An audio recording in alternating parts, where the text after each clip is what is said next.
Glória a Deus. Cumprimenta a igreja com a paz do Senhor. Daniel capítulo 1. Bendito é o nome do Senhor. Livro de Daniel capítulo 1. Deus abençoe os irmãos, a igreja. Estamos felizes por esta oportunidade que o Senhor uma vez mais nos concede de poder estar falando do teu amor. Amém? Bendito é o nome do Senhor. Glória a Deus. Daniel capítulo 1, quem encontrou diz amém. Verso 3. E disse o rei a Aspenaz, chefe dos eunucos, que trouxesse algum dos filhos de Israel e da linhagem real e dos príncipes, jovens em que não houvesse defeito algum, de boa aparência e instruído em toda sabedoria e doutos em ciência, e entendidos no conhecimento. Verso 5. E o rei lhes determinou a porção diária das iguarias do rei e do vinho que ele bebia. Amém? Aqui é o texto que fiz menção com a igreja. Vai falar de um homem chamado Aspenaz. No contexto histórico, Aspenaz ele era um líder, um encarregado do governo de Nabucodonosor. E ele tinha a missão de atrair dos prisioneiros de guerra, identificar neles pontos que pudesse agregar e trazer benefícios ao reino da Babilônia. Enfim, este é o contexto histórico, mas não quero me ater à história, mas é aquilo que o Senhor colocou no meu coração. Esse Aspenaz aqui, ele é a figura da igreja atual. Bom, Rafael, não entendi não. Calma aí que você vai entender. Aspenaz é a identidade real da igreja do século 21. Na igreja de Aspenaz, não entra qualquer um. A igreja de Aspenaz gosta de viver de aparência, de ostentar. A igreja Aspenaz, ela gosta de viver de status. E você vai identificar isso no texto. Quer ver? Vamos lá, ler de novo. E disse o rei Aspenaz, chefe dos eunucos, que trouxesse dos filhos de Israel, da linhagem real e dos príncipes. Então você vê que na igreja de Aspenaz não entra qualquer um. Eles querem pessoas da alta patente, pessoas, presbítero Cleito, financeiramente, aquisição muito bem. É esse tipo de membros que Aspenaz atrai para a sua igreja. Mas no verso 4 vai dizer o seguinte, ó, jovens em que não houvesse defeito algum. Então, eu e você que temos as nossas falhas, nossas dificuldades, nós já teríamos dificuldade de se agregar a esta igreja. Já teríamos dificuldade. Aí o texto vai dizer o seguinte, ó, de boa aparência, bonito, elegante, roupa de marca, carros elegantes, mansões, porque a igreja de Aspenaz gosta de viver de status e de aparência. Tudo bem, olha o que o texto vai nos dizer. E instruído em toda sabedoria, é só doutores, homens da alta patente, doutos em ciência, ó. Olha o nível da exigência, das características dos membros dessa igreja. E entendidos no conhecimento. Então você vê que esta igreja, o perfil dela era um perfil muito elevado. E diz a história que o reino da Babilônia, onde Aspenaz se achava, na época era um reinado que sobressaía os demais, em beleza, em estrutura. Segundo a história, os jardins suspensos de Nabucodonosor. Então, trazendo para os dias de hoje, essa igreja Aspenaz aqui, era uma igreja referência para congregar, era uma igreja almejada para congregar. E eu analisando essas características aqui, eu imagino o culto deles. Porque se eram homens com conhecimento, com sabedoria, sábios, com certeza o departamento de louvor dessa igreja era espetacular. As mensagens, os doutores que faziam uso do altar da igreja, do altar de Aspenaz, eram homens com alto conhecimento, alta graduação na igreja. Você acha que um pé rapado igual eu teria oportunidade? Não. Talvez nem de entrar na igreja dele teria. É a igreja dos grandes. Segura um pouquinho, vocês vão entender. Só que aí a Bíblia vai dar um detalhe. Não adianta nós queremos viver de aparência, não adianta a gente querer enfeitar alguma coisa para ser alguma coisa, porque sempre vai escapar algo da nossa vida que revela o que está guardado e escondido no meu e no teu coração. Quer ver? Olha o verso 3. Aspenaz, ele era o quê? Chefe, ele era um homem influente, um líder daquela igreja. Só que a Bíblia vai dar um detalhe, pastor Neemias, que ele era o quê? Líder dos eunucos. O que é eunucos? Homens que foram castrados, homens estéreos, homens que nunca teriam mais a oportunidade de gerar filhos, de serem pais. Irmão, o que tem de igreja bonita, o que tem de igreja pregando bonito, os membros são bonitos, a estrutura é bonita, tem estrutura para tudo, mas é uma igreja estérea diante do Senhor. É igreja de aparência, as mensagens até comovem, os louvores, a mocidade, as irmãs, a orquestra, quando cantam, aquilo parece ser perfeito, parece ser coisa de outra dimensão, de outro mundo, mas não tem graça de Deus, não tem fruto de Deus, não tem estrutura espiritual. É uma igreja de aparência. Mas vamos lá. Vamos lá para o Evangelho de João, capítulo 4. Os irmãos que puderem, abre sua Bíblia, vamos acompanhar junto. Evangelho de João, capítulo 4. A Bíblia vai falar que os discípulos estavam com Jesus. Evangelho de João, capítulo 4, e o verso 31. Aí ele vai dizer o seguinte, ó. Os discípulos chegaram para Jesus e eles se preocuparam com Jesus. Olha o que ele vai dizer. Quem encontrou João 4,31 diz amém. Entretanto, os seus discípulos lhe rogaram dizendo, Rabi, ou mestre, come. Eles estavam preocupados com que ele comesse a comida física. Aí o 32. Ele, porém, lhe disse, uma comida tenho para comer que vós não conheceis. Então segura um pouquinho aí. Muitas das vezes nós somos obreiros. Nós estamos andando com Cristo, estamos pregando a palavra, fazemos uso do nome do Senhor, manifestamos a glória e os benefícios do Evangelho, só que a nossa comida, aquilo que parece ser saudável para nós, para Jesus já é totalmente diferente. Quer ver? Olha o verso 33. Aí Jesus vai olhar para eles assim, então os discípulos, o 32 vai dizer, uma comida tenho para comer que vós não conheceis. O 33. Então os discípulos diziam uns aos outros, trouxe porventura alguém algo de comer? Eles começaram a questionar entre si.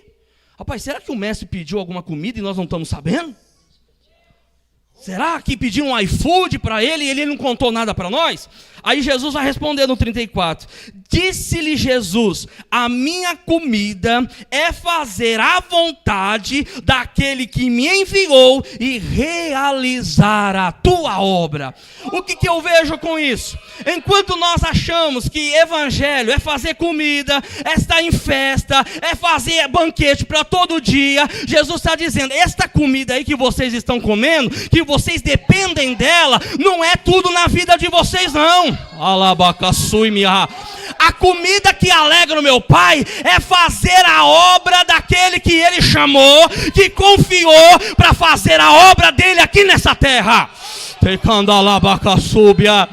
Aí o Senhor está dizendo assim, ô presbítero Rafael, você está comendo demais, você está bebendo demais. Mas e a comida que agrada ao Senhor? E o alimento que agrada ao Senhor? Andalabassúbia. Irmãos, o Senhor tem uma comida especial para nós aqui nesta noite. Não é comida dessa terra, mas é uma comida espiritual que Deus quer que eu e você coma aqui nesta noite. Tudo bem. Mateus 21, não precisa abrir não. Jesus está andando com os discípulos. Aí, pastor Rodrigo, a Bíblia vai dizer que Jesus teve o quê? Fome.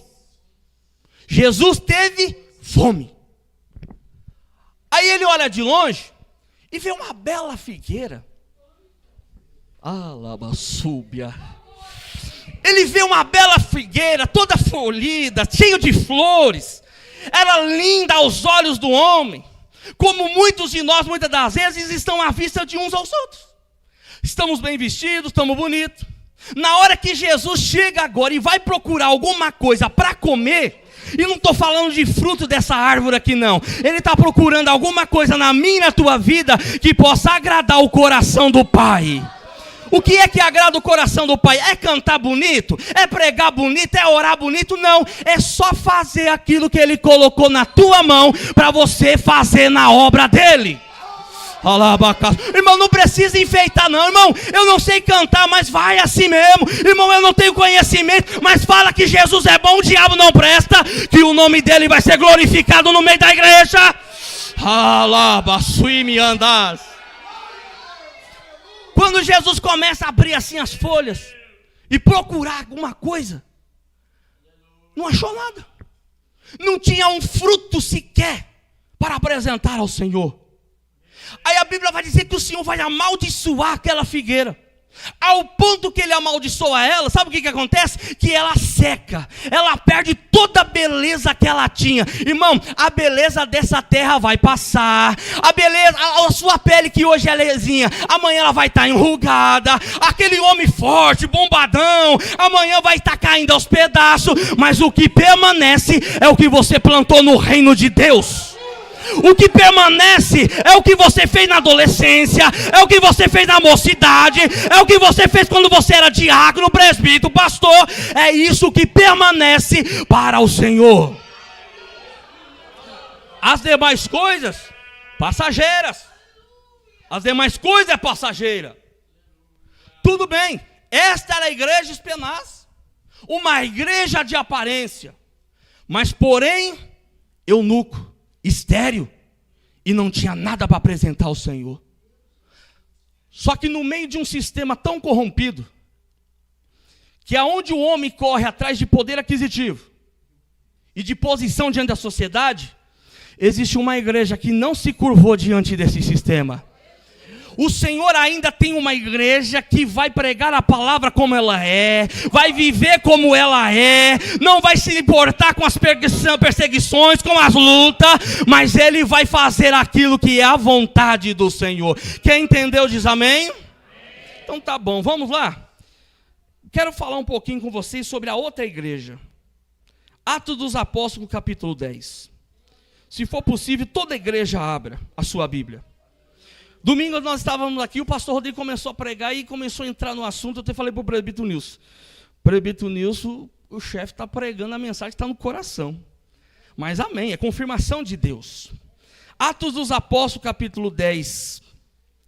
Quem encontrou diz amém. Então vamos ler o verso 1. E havia em Cesareia um homem por nome de... Qual é o nome dele, igreja? Cornélio, centurião da corte chamada italiana. Segura um pouquinho. Este homem daqui também era um líder, era alguém influente. Tudo bem, olha o verso 2. Aí a Bíblia vai descrever agora, Lucas vai descrever agora, as características deste homem. Piedoso e temente a Deus. Olha só, temente a Deus. Então você já vê que as características deste homem inicialmente já vai na contramão de Aspenaz, já é totalmente diferente. Aí ele vai dizer o seguinte, ó: piedoso, temente a Deus, com toda a sua casa, o qual fazia muitas esmolas ao povo. Segura um pouquinho. Enquanto a igreja de Aspenaz gosta de viver de membros da linhagem real, homem cheio de conhecimento, homem cheio de algo de si para oferecer, na igreja de Cornélio ele tem prazer de estender a mão e ajudar os necessitados e aqueles que precisam receber alguma coisa da parte de Deus. Enquanto um só quer saber de status, o outro está estendendo a mão e dizendo: rapaz, me dá sua mão aqui, porque eu creio que eu posso te ajudar, oferecer algo da parte de Deus, para que você também possa ingressar neste reino de Deus. Era uma das características. Aí ele vai dizer o seguinte, dava esmola ao povo, olhava para os necessitados, para os aflitos, e contínuo orava a Deus. Então você vai ver que esta igreja aqui era uma igreja que se importava uns com os outros, mas era uma igreja também que tinha uma vida de oração. Só que tem uma coisa: você está dentro da igreja é alguma coisa, só que realmente o que vai falar de nós é o nosso testemunho. Você quer ver? Vamos lá para o verso 22, no mesmo capítulo. Aí ele vai dizer o seguinte, e eles lhe disseram: Cornélio, centurião, homem justo e temente a Deus, e que tem bom testemunho de toda a nação dos judeus. Então você vê que este homem, ele tinha alguma coisa de Deus para oferecer. Era um homem que orava ao Senhor, era um homem que buscava a presença do Senhor, era um homem que não olhava para o poder aquisitivo, não olhava para a beleza de um, para a beleza do outro, para o que um tinha, aquilo que o outro não tinha. E ao contrário, se alguém na igreja dele tinha dificuldade, ele tinha prazer de estender a mão e ajudar os necessitados da sua igreja. Tudo bem, olha o verso 30, a base de tudo isso. E disse-lhe Cornélio: há 4 dias eu estava em jejum, até esta hora, orando em minha casa à 9ª hora do dia. Aí você vai ver que, enquanto um não tinha nada para oferecer, Cornélio dobrava o joelho, há 4 dias em jejum e oração. Igreja, você quer graça de Deus? Você quer autoridade de Deus? Você quer ferramenta da parte de Deus? Não tem outro caminho a não ser o jejum e a oração. Não tem outro caminho. Muitas das vezes, eu vou falar isso aqui. Tem hora que a gente vê algumas coisas que eu fico assim, falei: Jesus amado, o que vai ser de nós? A gente tem algumas pessoas assim que a gente acaba viajando, aí alguns jovens pedem a nossa ajuda, irmão, um conselho, alguma coisa assim. Aí eles pegam o nosso telefone, e você sabe que jovem, tudo que ele faz, ele gosta de postar na internet. Quem conhece? Sempre tem alguém assim, posta tudo na internet. Só que a gente fica de olho. Eles postam, a gente fica de olho. Aí segunda-feira de manhãzinha eles postam a foto. Bom dia a todos. Aí posta a foto com um copo de café e um pedaço de bolacha de água e sal. Aí você já vê que o jejum do camarada já foi embora. Tudo bem, tem terça-feira ainda. Aí chega terça-feira, ele posta: olá, bom dia, que Deus te abençoe. Aí ele posta a foto tomando um café com uma bolacha de água e sal também. Terça-feira, então o jejum já foi embora. Aí na quarta-feira, é o meio da semana, acho que agora ele vai jejuar. Ele vai jejuar, estou na expectativa, torcendo para ele jejuar. Aí ele posta na padaria tomando um café com os amigos. Falou: Jesus amado. Aí na quinta-feira ele posta comendo, tomando café. Na sexta também, sábado e domingo é festa. Aí eu pergunto: meu Deus do céu, mas onde está a vida de jejum desse povo? Onde é que está a vida de jejum desse jovem? Aí ele chega para nós e dá assim: ô irmão Rafael, sabe, eu sinto que eu tenho uma chamada, eu sinto que Deus tem alguma coisa na minha vida, me dá um conselho aí do que eu devo fazer. Mas aí a gente fala, a gente orienta, mas eles fazem o contrário. Ô igreja As Penas, se você quer ver alguma coisa de Deus, entra no caminho do jejum e da oração. Alabacaçúbia. Quando eu iniciei o meu ministério, eu tinha referência. Os meus pastores eram referência. O meu pastor chegava aqui no culto da noite em jejum o dia inteiro. O meu pastor lia a Bíblia o dia inteiro. Então eu olhava para eles e eu queria ser obreiro como eles, queria que Deus me usasse como ele. Então eu me espelhava naqueles que podiam oferecer alguma coisa para mim. Mas muitas das vezes nós hoje olhamos para a igreja Espinaz, admiramos o que ele tem, a forma que ele prega, mas nós olhamos que não dá fruto, que as mensagens são vazias, que os louvores são vazios. Mas eu louvo a Deus pela igreja Cornélio, que vive uma vida de oração, que vive uma vida de jejum, uma vida de santificação, e os frutos vão aparecer diante desta igreja. Aleluia, aleluia. Tudo bem, tudo bem. Verso 31. Porque quem busca o Senhor, ele se deixa ser conhecido. Ele se apresenta. Olha o verso 31. Cornélio em jejum e oração. Aí ele vai dizer o seguinte, ó: e eis que diante de mim se apresentou um homem com vestes resplandecentes e disse: Cornélio, as tuas orações foi ouvida, as tuas esmolas estão em memória diante do Senhor. Enquanto Cornélio está lá orando e jejuando 4 dias, no propósito, sem dar alarde, sem colocar na internet que ele está em jejum e oração, a palavra do Senhor vai dizer que o anjo do Senhor desce lá na casa de Cornélio. Desce lá. E Cornélio, a palavra do Senhor vai dizer que ele veio, se apresentou um homem com vestes resplandecentes. Cornélio agora se olha para aquele homem e ele vê a manifestação do Senhor na casa dele. Irmão, aquele que busca ao Senhor, Deus se apresenta e se revela a você.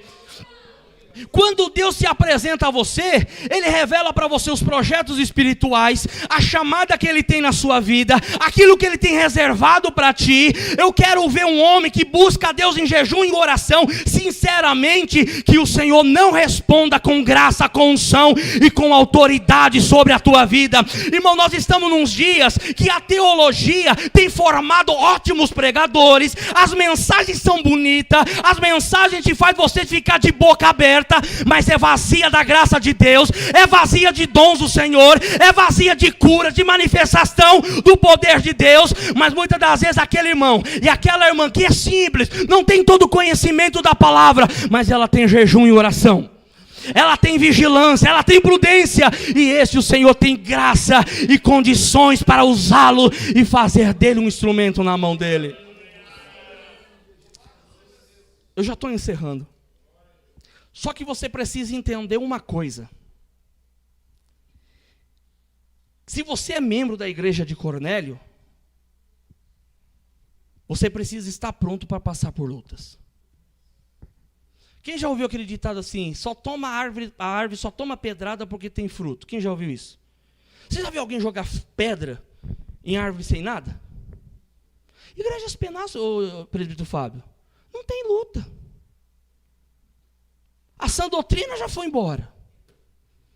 Os doutores estão lá falsificando a palavra e transformando em fábulas. Luta eles não têm. Eles distorceram o evangelho. Mas para a igreja Cornélio permanecer na presença do Senhor, o próprio Deus manda luta e manda prova para saber o que é que está no teu coração. E eu lendo esta palavra aqui, o Senhor colocou algo no meu coração.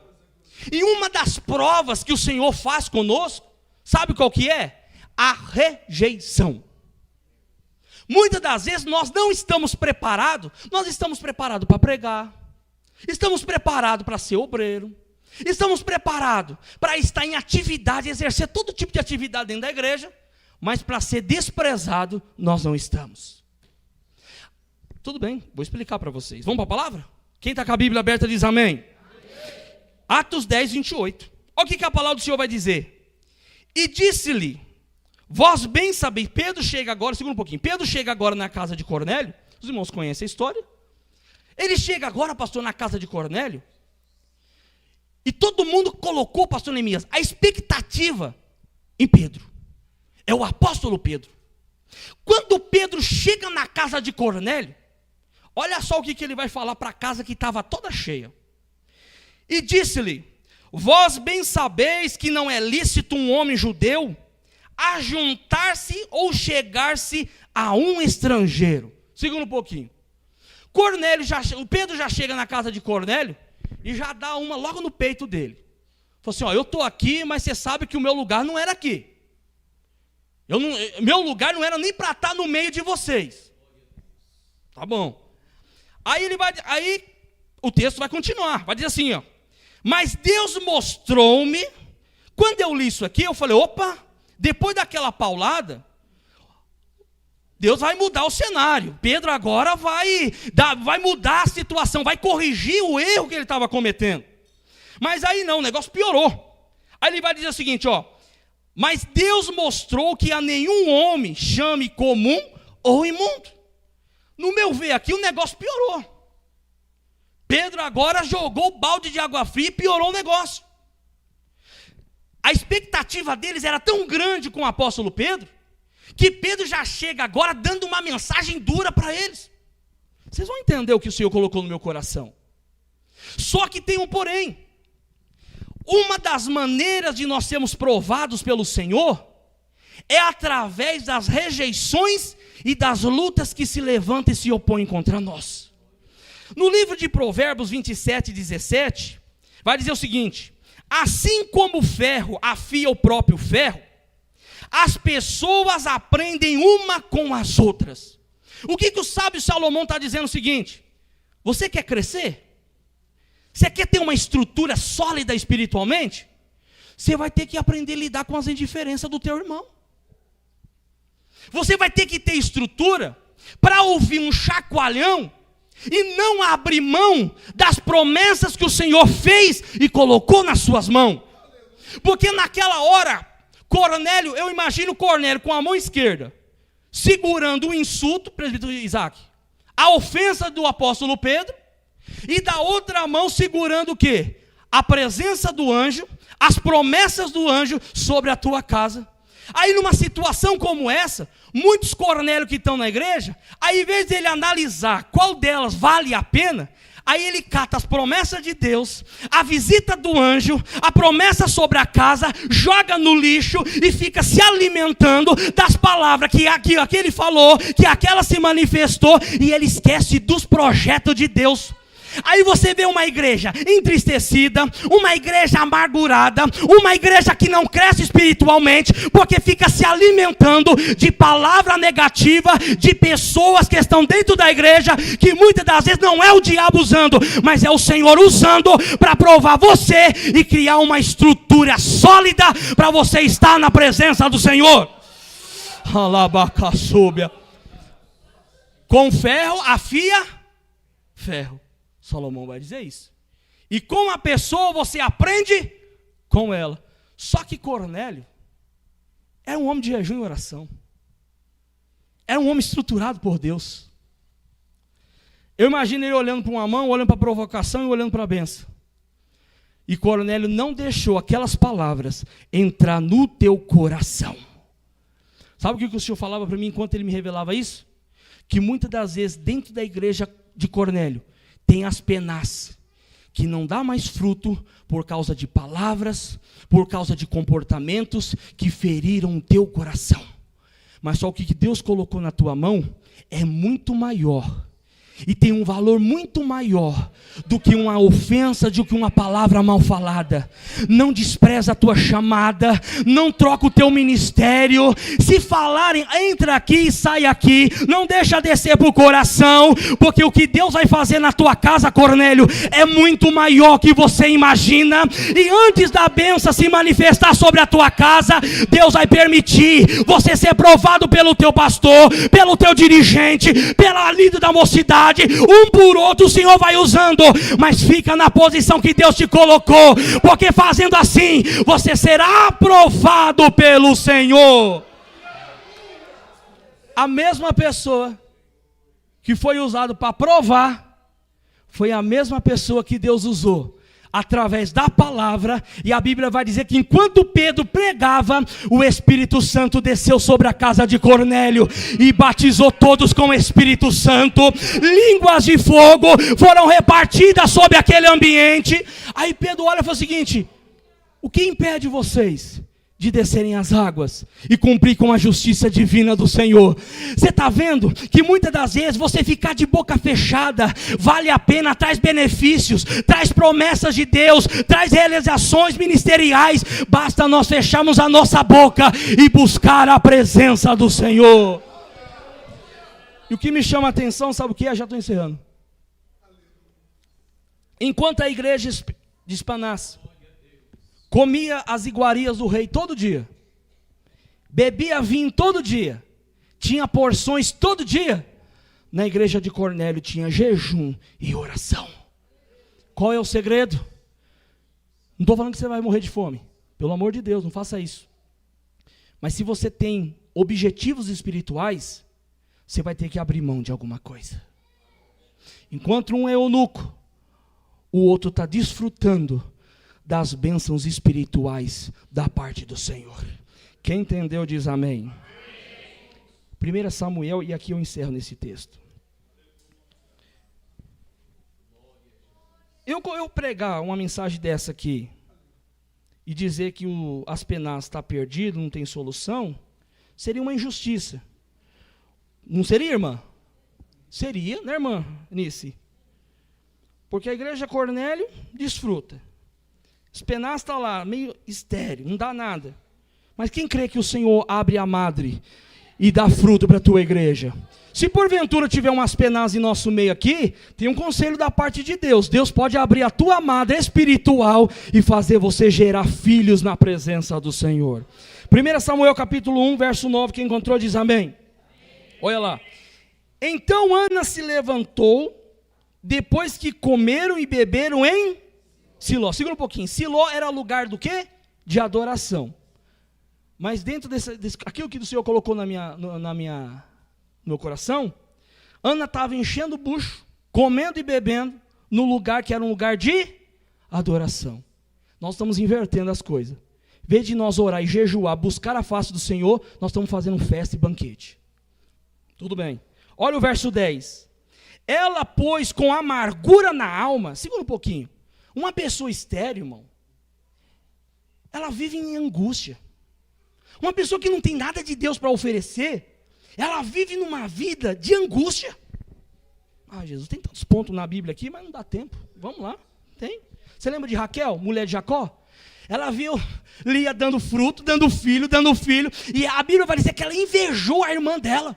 Aí ela chega para Jacó, agora na pressão, porque o eunuco, ele vê os outros dando fruto e não dá, aí ele começa a pressionar por fruto. Ela chega para Jacó agora assim: pelo amor de Deus, me dá filho, porque se você não me der filho, eu morro. Irmão, muitas das vezes a gente quer cobrar do homem aquilo que está na nossa mão para fazer.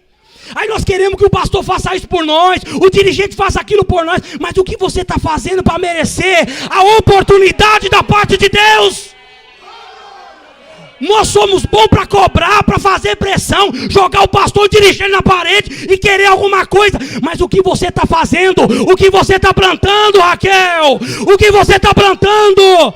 Eu aprendi o seguinte, que fazendo a minha parte, eu não preciso que o pastor me veja, eu não preciso que o dirigente me veja, mas Deus dá oportunidade na hora certa e no momento certo. Alabacaçúbia. Quer viver de aparência? Homem não olha para a aparência, mas Deus vê o que tem no coração e Ele dá oportunidade na hora certa, conforme a tua vontade. Tô bem, vamos lá, verso 10. Ana estava o quê? Amargurada. Só que o cenário começou a mudar para ela, presbítera Aparecida. Orou ao Senhor e chorou abundantemente. Aquela mulher que era estéril, agora vai para a oração e começa a chorar aos pés do Senhor. O que é isso? Se humilhando diante do Senhor. Olha o verso 11, já estou encerrando. E fez um voto dizendo: Senhor dos exércitos, se benignamente atentares para a aflição da tua serva, e de mim te lembrares, e da tua serva não te esqueceres, mas a tua serva deres um filho, homem, ao Senhor o darei todos os dias da sua vida. O que Ana está falando aqui? Eu sou estéril, eu reconheço. Só que se o Senhor me der uma oportunidade de gerar na tua casa, na tua presença, o fruto que o Senhor colocar na minha vida, eu vou oferecer todos os dias da minha vida para o teu altar. Tem chamada para a palavra? Eu vou pregar até quando o Senhor quiser. O Senhor me chamou para louvar, eu vou orar e vou louvar, adorar o nome do Senhor todos os dias da minha vida. Tudo bem? Olha o verso 19. Eu encerro no verso 20. E levantaram-se de madrugada e adoraram perante o Senhor. Olha só, Ana agora está levantando de madrugada e buscando o Senhor. Quem vai para a madrugada, encontra o Senhor. Quem vai para a oração na madrugada, encontra o Senhor. Encontra revelações na palavra, tem visão de Deus, tem manifestação do poder de Deus. Aí vai dizer o seguinte, ó. E voltaram e chegaram à sua casa em Ramá. E Eucana conheceu a Ana, sua mulher, e o Senhor lembrou-se dela. Aquilo que eram as penas da vida, se humilhou de uma tal forma, que Deus abriu uma porta para ela. Aquilo que era estéril, aquilo que não gerava nada, Deus alcançou com a tua misericórdia e deu uma oportunidade. E o verso 20 eu encerro. E sucedeu que passando algum tempo, Ana concebeu e deu à luz a um filho. Quando você fala de luz na Bíblia, luz é o quê? Fala de Cristo. Ele é a luz do mundo. Quando Ana entrou em oração, Cristo, que é a luz do mundo, entrou na vida dela e deu para ela um fruto de um filho. Talvez você seja um Cornélio, você está tudo bem, está tudo tranquilo. A igreja de pé. Mas se você for um Aspenaz, saiba que Deus pode fazer alguma coisa por você. Saiba que Deus pode mudar a tua história. Sabe o que realmente vai contar para o Senhor? São os frutos. E naquele dia Ele vai buscar. E o que você tem para oferecer ao Senhor? A Bíblia vai falar, o que darei ao Senhor pelos benefícios que Ele tem? Que Ele tem? Oportunidade nós temos, mas muitas das vezes falta nós buscarmos mais ao Senhor, abrir mão de alguma coisa e buscar a face do Senhor.